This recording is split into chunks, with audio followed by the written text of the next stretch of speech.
제자라는 것은 이제 300번이 나옵니다. 300번 넘게. 그래서 사도행전 13장에서 이제 제자들을 비로소 그리스도인이라고 부른 부분이 나오죠. 그래서 제자와 그리스도인은 절대 분리되지 않습니다. 사탄 마귀가 교회를 오염시키려고 예수를 맞이할 준비를 하지 못하게 하려고 그래서 자신이 지속적으로 이 왕국을 유지해 나가려고 이 본질을 다 흐리게 해놨거든요.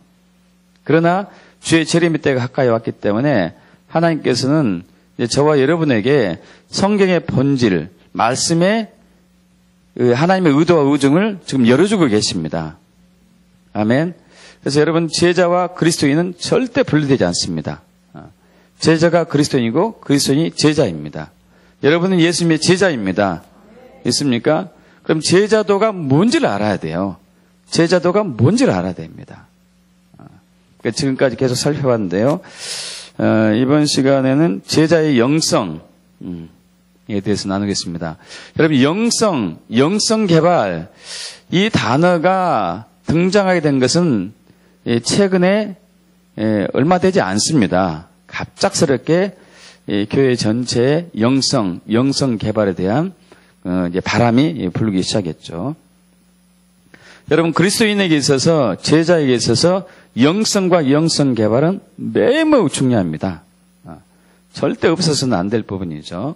그러나 우리가 영성에 대해서 알고 있는 지식이 제한적이고 또 삶이 되지 않는 게 이것이 우리의 이제 문제인 것이죠.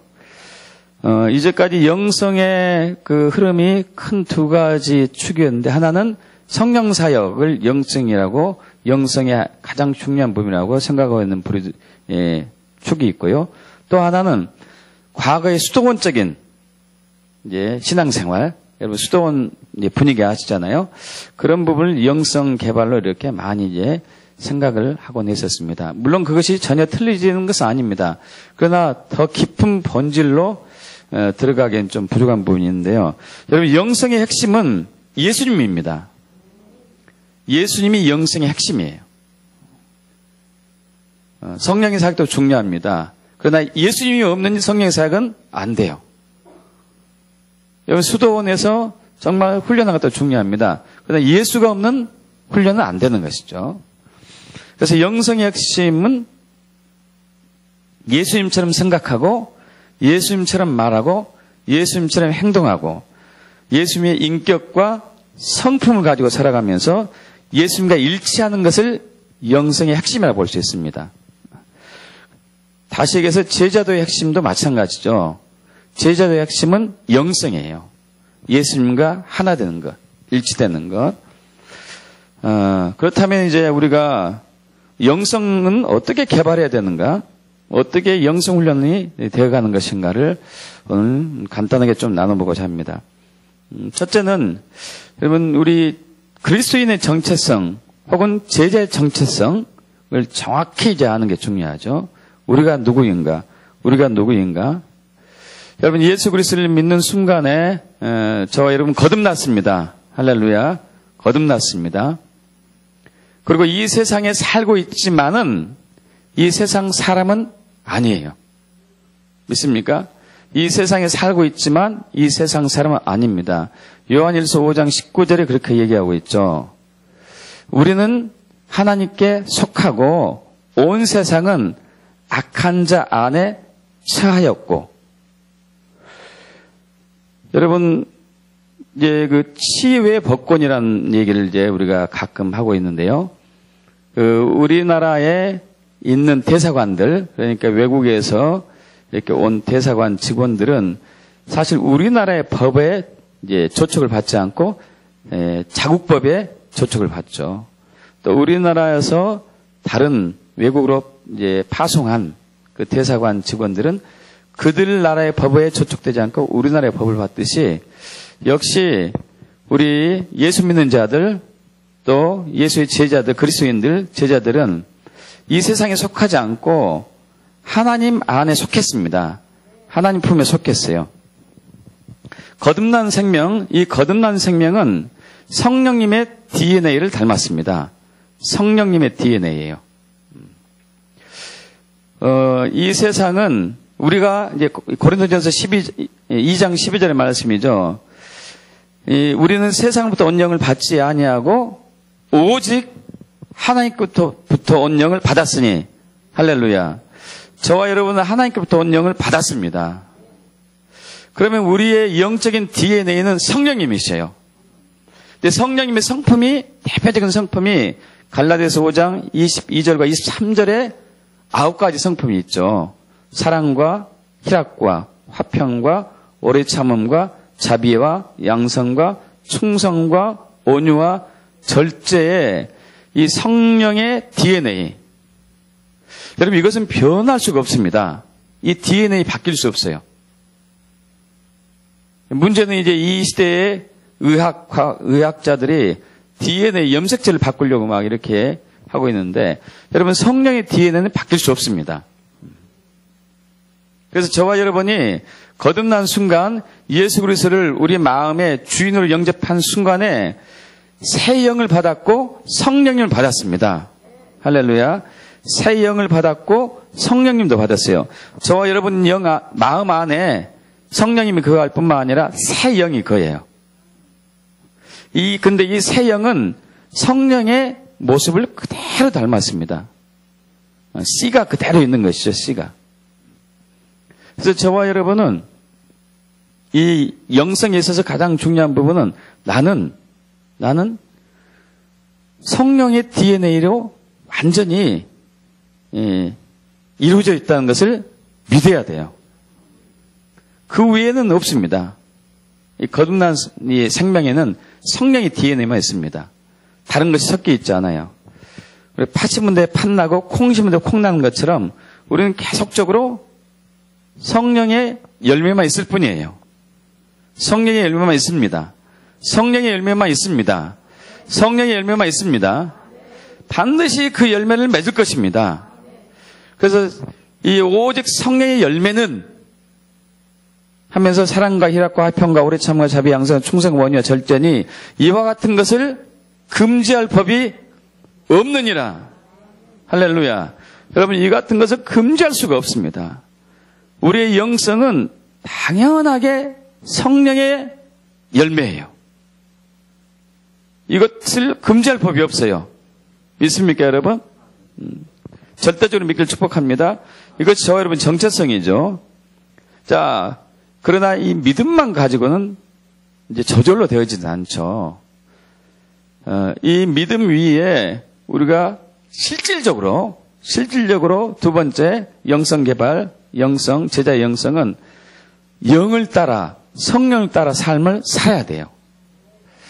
영을 따라, 성령을 따라 사는 삶을 살게 축복합니다. 우리 골로새서 1장 16절에 만물을 창조를 했는데 하나님께서요, 이렇게 얘기하고 있습니다. 하늘과 땅에 보이는 것과 보이지 않는 것을 창조했다.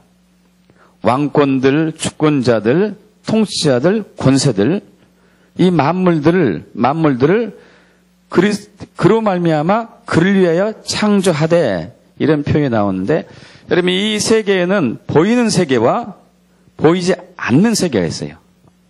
보이는 세계를 육의 세계라고 그러고, 여러분 잘 아시다시피 보이지 않는 세계를 영의 세계라고 합니다.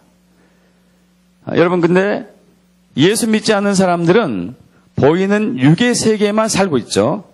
그러나 예수 믿는 사람들은 보이는 세계뿐만 아니라 보이지 않는 세계에 속해 있습니다. 보이지 않는 하나님 나라에 속해 있는 것이죠.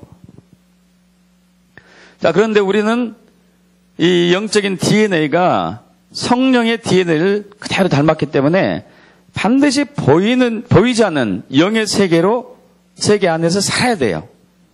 근데 문제는 우리가 이 보이는 육적인 육체도 갖고 있기 때문에 이 육의 세계도 보고 있어요.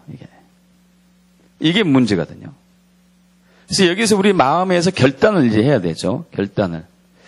내가 육으로 살 것인가? 영으로 살 것인가? 매 순간순간마다 결단인 것 같아요. 매 순간순간마다. 우리 아담과 하와도 범죄하기 전에 에덴 동산에서 살 때에 세 종류의 나무가 있었었죠. 일반 나무가 일반 열매가 있었었고 과실이 있었었고요. 세 종류 과실이 있었는데 에덴 동산 중앙에는 선악과 선악을 알게 하는 나무의 과실, 또한 생명나무의 과실.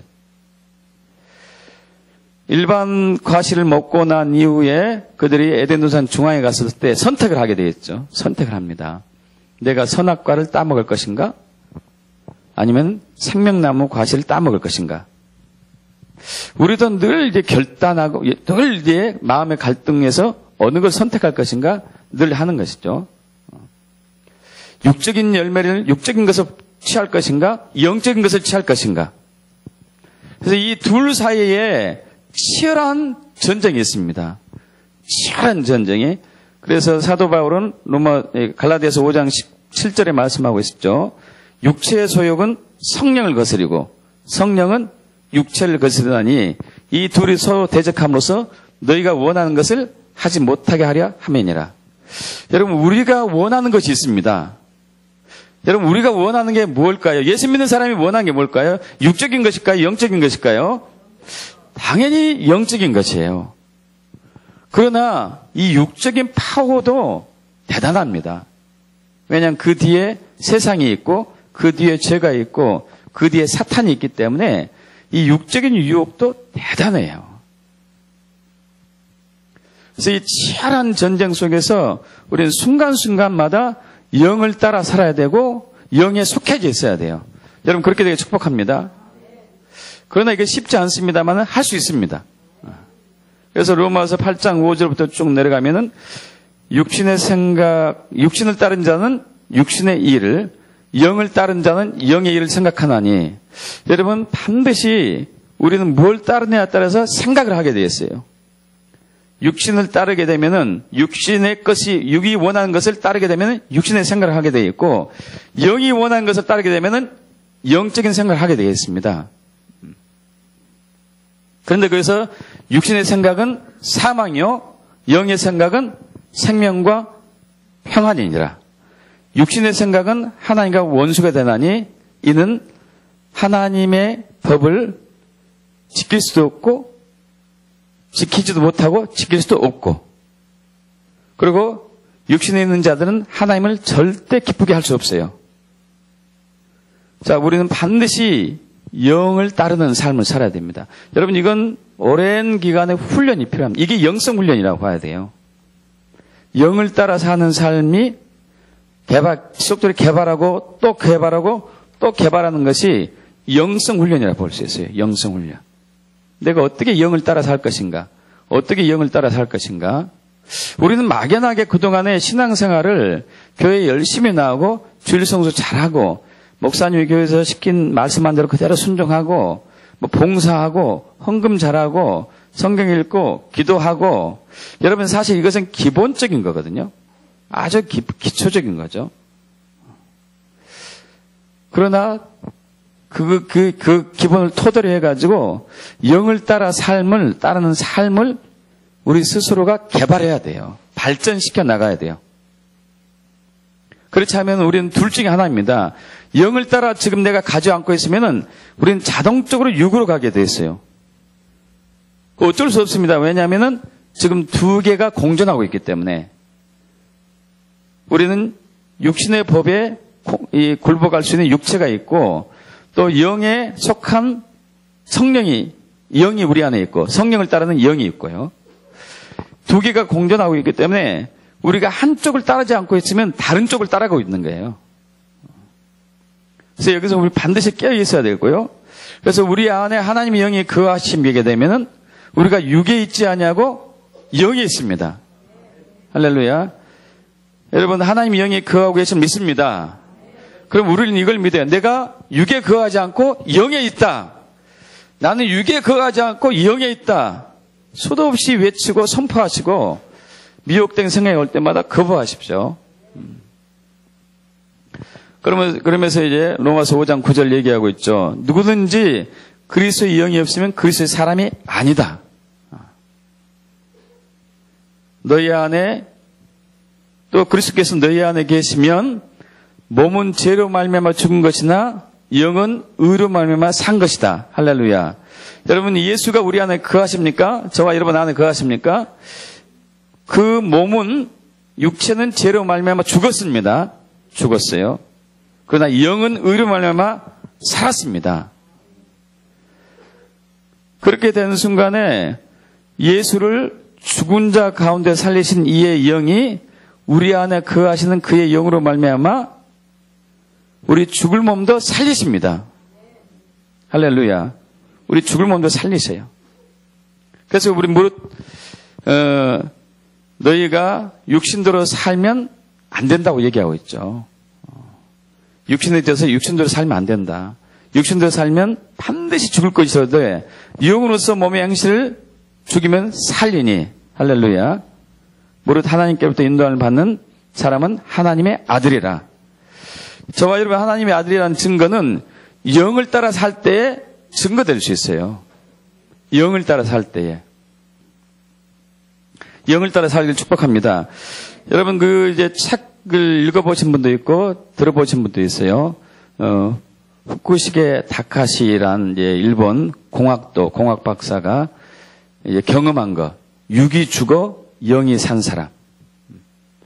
이분이 이제 어느 날 살다가 이제 갑자기 뇌졸중 중풍 뇌혈관이 터져가지고 21일간 혼수 상태에 있다가 예수를 만났죠.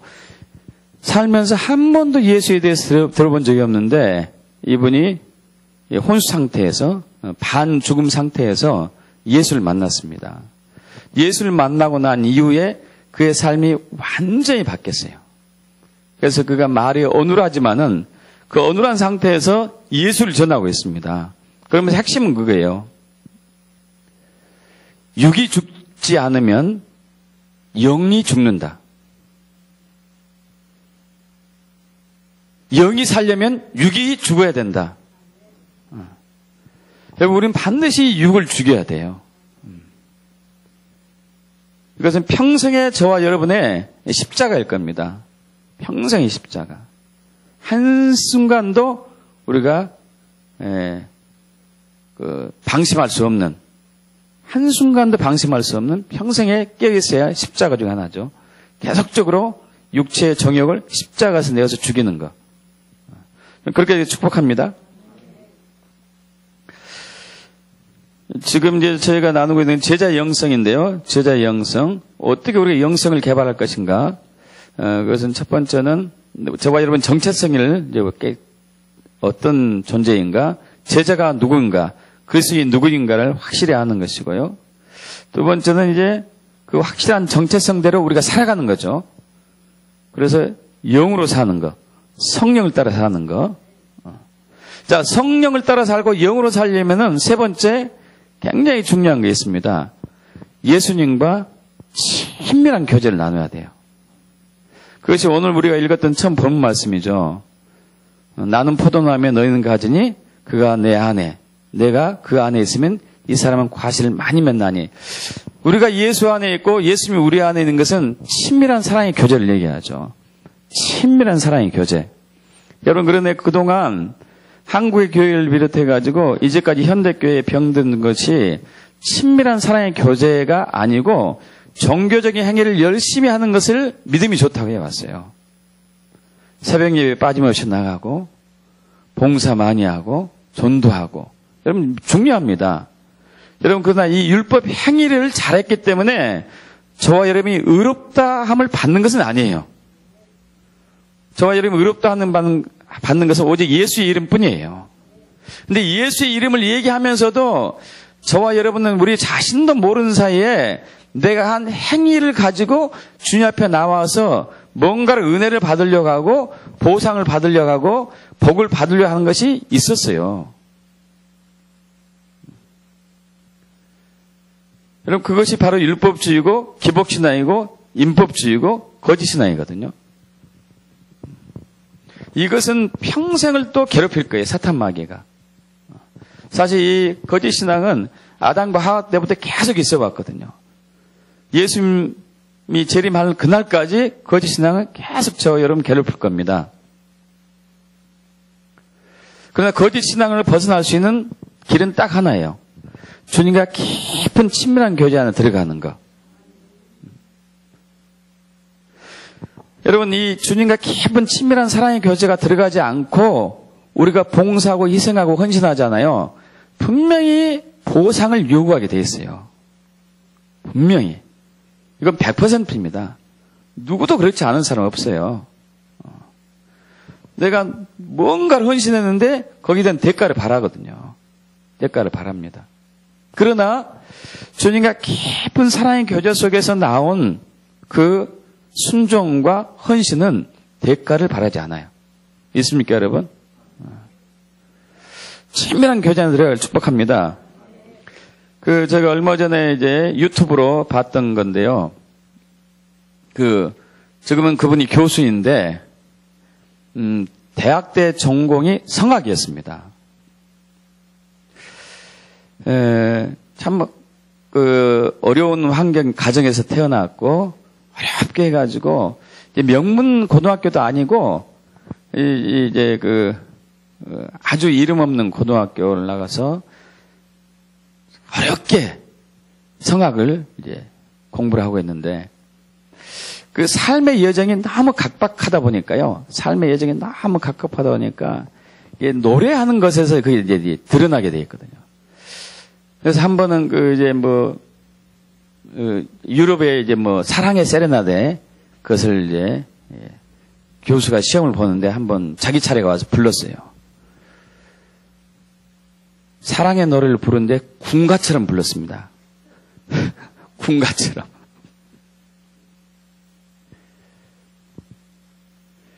그래서 교수님이, 야, 잠깐만. 야, 너 눈 좀 풀어라. 그래서 이제, 볼 때 이제 눈에 불수가 군가처럼 부르는 거죠. 사나이로 태어나서 이런 식으로 사랑의 노래를 그렇게 부른 거예요. 그래서 눈 좀 풀어라. 그랬더니, 무슨 말입니까? 저는 이게 좋습니다. 그래. 야, 밖을 한번 봐라. 그랬어요. 밖을. 뭐가 보이니? 모르겠는데요. 가을이 보이지 않냐? 여러분, 세월을 느낄 수 없는 분들은 사실 마음에 공간을 잃어버리는 사람이라고 볼 수 있거든요. 가을이 오면은, 아름답다. 정말 이쁘다. 이런 표현이 나와야 되고, 자연스럽게. 이제 겨울에 눈이 오면은, 정말 깨끗하고 귀하구나. 이런 또 표현이 나와야 되고, 봄이 되었을 때, 여름이 되었을 때, 이런 표현이 나오는 사람들은 마음에 어느 정도 여유가 있고, 공간이 있는 분들이에요. 근데 이분은 그런 게 없었어요. 그때도 무슨 말인가 몰랐어요. 네가 가을을 모르는구나 했더니, 이렇게만. 그래서 세월이 한참 흐르고 난 이후에 교수님이 한 얘기가 실감이 되는 거예요. 내가 이게 없었구나 하면서 그 교수님이 무슨 얘기했냐면, 가수, 성악가, 진정한 노래는 노래를 잘 부르는 게 아니다. 자, 여러분 잘 이렇게 이제 좀 깨닫게 축복합니다. 노래를 잘 부르는 게 아니고 상대방이 잘 들려질 때 진짜 노래를 잘하는 것이다. 자, 좀 어렵겠죠? 좀 어려워요.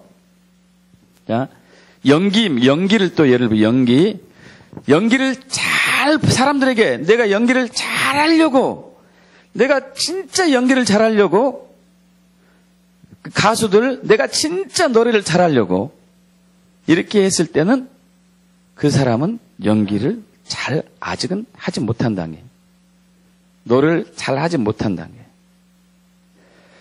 진정한 연기, 진정한 노래는 보여지는 것이고 들려지는 것이다.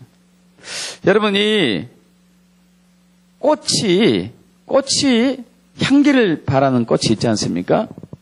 이 향기를 바라는 꽃이, 우리가 꽃을 냄새 맡으면은, 정말 좋다, 아름답다, 향기롭다 이렇게 하잖아요. 그럼 그 꽃이 내가 향기를 내고 말 거야. 나는 향기를 내고자 하는 역사적 사명을 따고 이 땅에 태어났다. 이렇게 해서 향기를 내진 않았을 거예요. 어떻게 해서 향기를 냈을까요? 그냥 자기 삶대로 그렇게 살다 보니까 향기가 나타난 거죠. 그리고 그 향기를 맡은 사람들은 이 꽃이 아름답다, 향기롭다, 곱다, 이쁘다 하는 표현을 하는 것처럼, 자, 그러면서 그 교수가 무슨 얘기를 했냐면요. 성악가는, 가수는 먼저 노래와 소통을 잘해야 된다 그래요. 노래와 관계를 잘 맺으면 자연스럽게 노래가 나오는데 그 듣는 사람이 노래가 자연스럽게 들려지는 거. 이때가 진짜 노래다. 연기도 마찬가지거든요. 연기도. 연기와 소통을 아주 잘할 때, 소통, 관계를 잘 맺을 때 내가 저절로 연기가 되어지고 이걸 본 사람들은 거기에 감동을 받는 것이고. 이게 무슨 말씀 드리려고 하냐면은 여러분 예수와 소통이 잘 돼야 돼요. 예수님과 관계를 잘 맺어야 돼요. 영성, 예수처럼 사는 것이죠. 예수처럼 말하고 예수처럼 행동하는 거. 자, 그렇다면은 그래 내가 영성할 거야. 그럼 예수처럼 말을 해야지. 복 있는 사람은 악인의 길 쫓지 아니하고 뭐 이렇게 해서, 그리고 이제 내가 말투도 좀 고쳐야지. 내 말이 거치니까 이것을 위해서 고치고. 여러분 이런 억지스러운 행동을 한다 하더라도 그 사람이 저와 여러분을 통해서 예수의 향기를 맡을 수 있다는 것은 아니에요. 영성은 내 몸에서 저절로 예수의 향기가 나가야 되거든요. 할렐루야. 예수의 향기가 나가야 돼요. 내가 성경을 아무리 많이 읽고 암송을 한다 하여도, 믿음이 커가지고 산을 옮길 만한 믿음이 있다 하여도 사랑이 없으면 아무것도 아니듯이 이 사랑은 주님과의 깊은 교제에서 흘러나오거든요. 여러분 믿습니까? 하나님의 사랑이기 때문에, 예수님이 사랑 자체이기 때문에 예수님과 깊은 교제를 나누다 보면은 그분의 사랑이 내 안에 들어와가지고 내가 사랑을 얘기하지 않더라도 내 안에서 예수의 사랑이 나가게 됩니다. 믿습니까? 우리는 근데 억지로 나를 만들려고 했어요. 저도 과거에 그런 게 많았습니다. 예수 믿기 전에 저는 이제 우리 감리교에서 신앙생활을 했는데 거기는 집사 직분 있고 권사 직분 있고 장로 직분 있고 남자들도 이러거든요. 그래서 집사 직분 받고 나서 내가 좀 더 겸손해야 되겠다고 인사를 고개를 좀 더 숙이기로 했습니다. 그 전에는 예를 들어서 뭐 이제 70도 각도를 숙였다면 이제는 70도는 아니겠죠. 그 전에는 뭐 이제 30도 각도를 숙였다면은 45도로 숙여야 되겠다. 권사 제품 받고는 더 숙여야 되겠더라고요.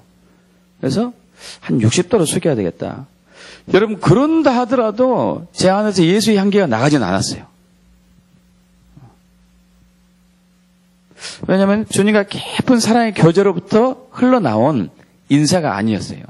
다만 직분이 있기 때문에 그 직분대로 내가 뭔가를 하고자 그렇게 했던 것이죠.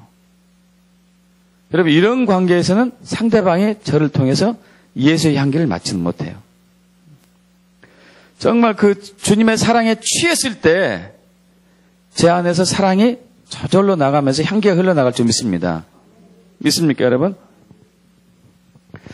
그래서 여러분 예배하고 말씀 읽고 기도하고 살아가는 모든 것이 주님과 깊은 소통, 친밀한 교제로 흘러가길 축복합니다. 그러면은 그분의 향기가 내 안에 젖어들면서 저절로 향이 나가요. 저절로 사랑이 나가요. 하지 않더라도. 손에서 움직이는 게 사랑이 될 줄 믿습니다. 표현되는 언어가 사랑일 줄 믿습니다. 근데 우리는 그것을 의무적으로, 종교적으로 하려고 했어요. 물론 그것도 필요합니다. 억지로 순종하는 것도 때로는 필요해요. 그러나 그것은 얼마 가지 못하죠. 얼마 가지 못합니다. 그러나 주님과 깊은 사랑의 교제를 통해서 흘러나오는 순종과 충성과 헌신은 아무런 대가를 바라지 않을 뿐만 아니라 기쁜 마음에서 하게 되고 그것이 오래 지속될 수 있는 특징이 있는 것이죠. 여러분 주님과 정말 친해질 축복합니다. 주님과 소통이 돼야 돼요. 친밀해져야 돼요. 여러분 지금 이 시대는 소통의 시대라고 그래요. 커뮤니케이션 시대. 이 소통이라는 단어, 커뮤니케이션이라는 단어가 나온 지 얼마 안 됐어요. 물론 그 전에도 그런 단어 있었지만은 이렇게 많은 사람들에게 회자되는 거, 많은 사람들의 이야기거리가 되는 것은 얼마 되지 않았습니다. 소통이 갑작스럽게 유행하게 됐어요. 여러분 왜 그런지 아십니까? 예수의 재림이 가까워졌거든요. 신랑 대신 예수님이 올 때가 가까워졌어요. 신랑 대신 예수님이 가까워졌으면 신랑 대신 예수님과 내가 친해야 되지 않겠어요? 근데 너무 서먹서먹하는데 오시면 누구십니까? 이러면 좀 이상하죠. 여러분 친해지길 축복합니다. 오자마자 알아봐야 돼요. 처음 뵙겠습니다. 이러면 좀 이상하잖아요. 신랑 대신 예수님 보고. 지속적인 친밀한 교제를 가지고 축복합니다. 여러분 마지막 네 번째인데요. 네 번째인데 제자의 영성. 제자를 양육하길 축복합니다. 제자를 양육해야 돼요. 다음 시간에 이 부분을 구체적으로 나가고 이 시간은 좀 짧게 이제 간단하게 마치려고 하는데요. 여러분 우리 마태복음 이제 28장 19절에서 20절 너무도 잘 압니다. 그러면 너희는 가서 모든 민족 모든 족속을 제자 삼아 아버지와 아들과 성령의 이름으로 세례를 주고 내가 너희에게 분부한 모든 것을 가르쳐 지키게 하라. 볼지어다 세상 끝날까지 내가 너희와 항상 함께 있으리라. 여러분 여기에 순서가 있어요. 제일 처음에 가서 두 번째가 제자 삼고 세 번째가 삼일체 하나님의 이름으로 세례를 주고 네 번째가 가르치고. 여러분 그런데 지금 이게 거꾸로 됐어요. 현대교회는. 제자 삼는 것이 맨 마지막에 하세요. 그리고 제자 삼는 것은 특별한 사람들만 제자 삼으려고 해요. 여러분 아닙니다. 가서 맨 먼저 할 것이 먼저 제자 삼는 것부터 해요. 여러분 제자 삼으셔야 돼요. 이 현대교회 병든 이유 중에 하나가 제자 삼는 게 없어졌어요. 이 제자도에 대한 개념도 모호해졌고 제자하면 우리는 어떻게 이해해야 되죠? 그냥 단순하게 스승과 학생 사이의 관계로만 이해해요. 스승과 학생 사이로 관계로. 여러분 성경에 말하는 제자는 그것만은 아닙니다. 스승과 학생 사이뿐만 아니라 어떤 경우는 아버지와 아들의 관계도 제자예요. 엄마처럼 또 딸처럼 되는 것도 제자고요. 그래서 사도 바울이 고린도전서 4장 15절 16절 얘기합니다. 그리스도 안에서 1만 스승이 있을 때 아버지는 많지 않다. 이렇게 얘기하면서 그리스도 예수 안에서 내가 복음으로 너희를 낳았으니 내가 너에게 권하노니 너희는 나를 본받는 자가 되라. 여러분 이런 말을 사도 바울이 감히 했습니다. 고린도전서 11장 1절에서 얘기했습니다. 내가 그리스도를 본받는 같이 너희도 나를 본받는 자가 되라. 여러분 이런 말을 해본 적이 있으신가요? 내가 예수를 본받는 것 같이 또 나의 스승 누구를 본받는 자 같이 당신은 나를 본받는 자가 되십시오. 그런 얘기를 해본 적 있으십니까? 거의 없어요. 거의 없어요. 그렇다면 저와 여러분은 사실 예수님께 갈 때 열매가 없어요. 열매 없이 가는 거예요. 전도는 하려고 했을 겁니다. 전도는 하려고. 여러분 전도한 그분이 저와 여러분의 제자가 돼야 돼요. 제자가. 그것이 여러분 달란트 비유고 문화 비유거든요. 달란트 비유고 문화 비유고. 제자를 하는 것은 쉽지 않습니다. 자, 아까 사도 바울이 그런 얘기했습니다. 고린도전서 4장 15절에. 자, 그리스도 안에서 1만 스승이 있지만 아버지는 별로 없다. 그래서 예수 안에서 내가 너희를 복음으로 낳았으니 그러면 너희는 내가 너희의 고난이 너희는 나를 본받는 자가 되라. 자, 아버지로서 지금 이제 사도 바울은 또 한때 나가고 있는 것이죠. 여러분, 이 제자란 개념은 때로는 아버지, 때로는 어머니, 때로는 스승, 때로는 친구로 가는 게 성경이 말하는 제자도의 원리거든요. 그럼 우리가 복음을 전할 때 그분과 관계를 맺으면서 내가 제자화하는 거죠. 때로는 아버지처럼, 때로는 엄마처럼, 때로는 친구처럼, 때로는 선생님처럼 그분을 섬기고 돌보고 가르치고 양육하고 함으로써 내 제자가 돼야 돼요. 그동안 우리는 그게 없다 보니까요. 사람들을 교회에다 불러다 놓고 목사님 알아서 해주세요. 이렇게 했어요. 그럼 그렇게 해서 붙어있는 교인들이 별로 많지 않았어요. 그죠? 또 알아서 해주세요 하다 보니까 알아서 그냥 가버렸어요. 그들이. 여러분, 아닙니다. 철저하게 본받는 자가 돼야 돼요. 본받는 자가.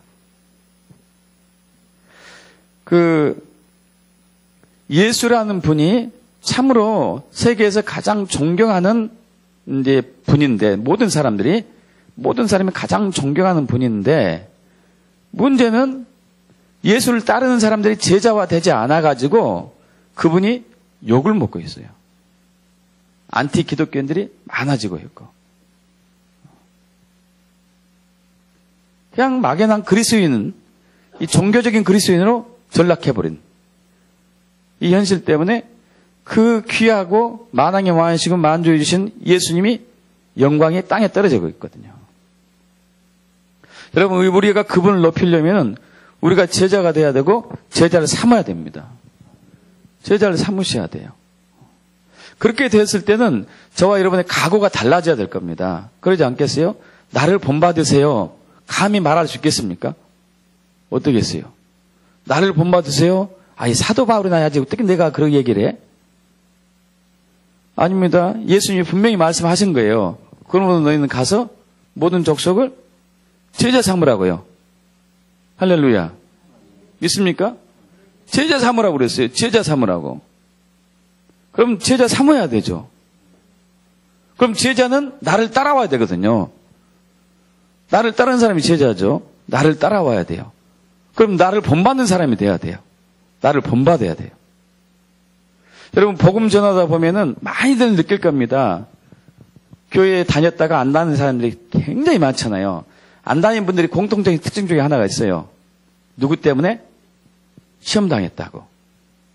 공통적인 핑계거리기도 하지만 실제로 시험 당할 수도 있긴 있죠. 사실 시험 당하는 분들은 또 신앙이 굉장히 약한 분들이 그러겠죠. 그러나 정말 권사님 때문에 시험 받았는데 권사님이 예수의 제자였다면 시험 받진 않았을 거예요. 그죠? 그분을 따랐을 것 같아요. 전도사님 때문에, 목사님 때문에 시험 받았어요.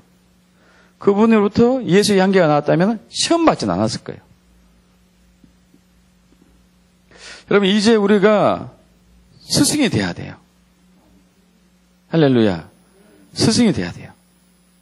이 스승은 부모로, 어머니, 아버지, 친구, 때로는 선생님을 다 포함하는 것이죠.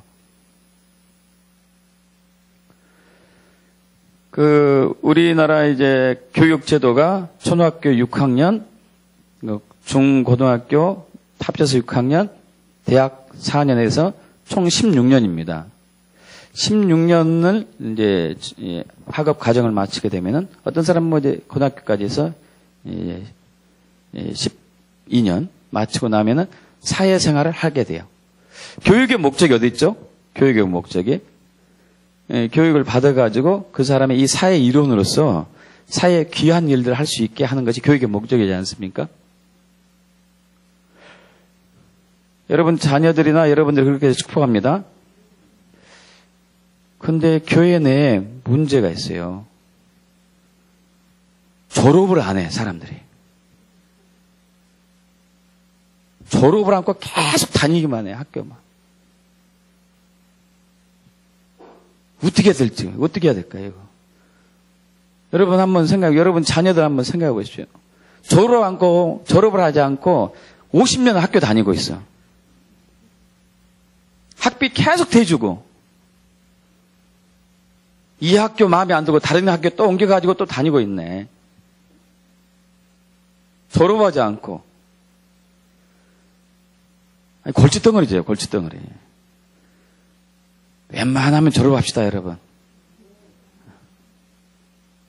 웬만하면 졸업해야 돼요. 예수님의 제자들은 3년 반 만에 졸업했다니까요? 우리는 30년 반이 됐는데 졸업 안 해. 어떻게 해야 돼요, 어떻게 해야 돼, 이거. 졸업합시다. 졸업하는 것은 가장 핵심인 것은 내가 제자 삼아야 돼요. 여러분, 제자 삼게 되면요, 내가 달라져야 돼요. 정말 달라져야 되죠. 나를 보고 그 사람이 나 한 대로 하니까. 제가 한 대로 하는 거 아니에요? 그죠? 제가 주일 성수 잘하고 모든 예배 빠짐없이 참여하고 헌금 잘하고 그러면 그대로 할 것이고, 어쩌다가 주일날만 교회 가면 그 사람도 그렇게 할 것이고, 똑같이 할 것이 똑같이. 그럼 그 제자가, 저는 그렇게 믿어요. 하나님 나라에 갔을 때 저와 여러분의 상급이 될 거라고. 그 열매가 될 거라고. 그냥 예수 믿지 않는 사람 갖다가 앉혀놓는 게 아니고 제자화하는 거예요. 이거 진짜 영성의 핵심이라고 봅니다. 진짜 영성의 핵심. 내가 증거할 수 있는, 저와 여러분이 증거할 수 있는 영성의 핵심. 누군가가 나를 본받고 나의 향기를, 나를 통해서 예수의 향기를 맡아가지고 변해가지고 다른 사람을 또 양육하고 있는 거. 할렐루야. 그렇게 되게 축복합니다. 이게 진정한 영성이라 봐요. 제자의 영성. 할렐루야. 제자의 영성. 믿습니까, 여러분? 제자의 영성. 우리 그렇게 합시다. 이제 졸업하고, 여러분, 더 배울 것 없어요. 더 배울 것은 졸업해서 이제 해야 돼요. 저도 약학대학을 이제 다녔을 때 졸업하고 실전에 뛰어들었으니까 하게 되더라고요. 하게 돼요. 처음엔 두려웠죠. 뭐 종이 싸는 것도 못 사겠어요, 이게. 덜덜 떨려가지고. 하다 보니까 됐어요. 어느 날 보니까 조제를 잘한다고 소문이 났고. 하다 보니까. 근데 제가 만약 두려워가지고 계속 학교만 다니고 있어요. 그러면 안 되겠죠. 그러면. 졸업해서 부딪혀야 돼요. 여러분 몇 년 다니셨어요? 졸업할 수 있죠? 할렐루야. 졸업하길 축복합니다. 아멘. 자, 오늘은 제자의 영성에 대해서 나눴습니다. 제자의 영성. 우리는 반드시 이걸 이뤄내야 되는 것이고요. 우리 자신 누구인지 확실하게 알아야 되고, 우리는 영적인 사람입니다. 영적인 사람이고, 영적인 DNA를 닮았고요. 그리고 우리는 그래서 성령을 따라 살 수밖에 없습니다. 할렐루야. 그러나 자꾸 유혹을 하니까 과감하게 떨쳐버리고 십자가 못 받고 성령을 따라가는 것이고, 여기의 핵심은 예수님과 긴밀한 교제예요. 사랑의 깊은 관계. 그렇게 함으로써 예수의 향기가 나가서 제자가 만들어야 돼요. 제자가. 할렐루야. 그렇게 축복합니다. 우리 기도합시다. 기도합시다.